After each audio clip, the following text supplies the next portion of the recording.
په یخنۍ کې د نور بیمارو سره سره د سابندۍ سالنډۍ یا استما سابندي دا وته په لوکل جبو کې خلک وي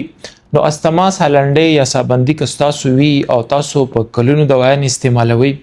او هر وخت هم سپری لاس کې نیولې وي په هومیوپاتیک کې د دې لږه موده علاج دی ان شاء الله چې مستقل به تاسو د سابندۍ نه خلاصيږي ډېر مریضان داسې وي چې هغه راشي واقعي چې په خفام شو چې خبره کوي سای خرابېږي خو 20 ورځې بعد چې هغه راځي نو 30 نه 40% گزاره مې شوې ده او 3 سلور میاشتې چې د میډیسن استعمال کی نو بیا موږ ته د سپری ضرورت نه پیخیږي نو ان شاء الله چې مستقل وستاسو د کم سپری چې تاسو په ماشين کې کم سپری چې تاسو همداسې کوي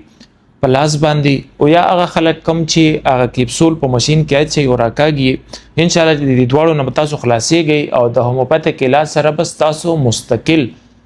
استما سابندي یا سالنډۍ چې وته وي ان شاء الله دا به ټیکيږي او تاسو به کمپلیټ صحت کیږي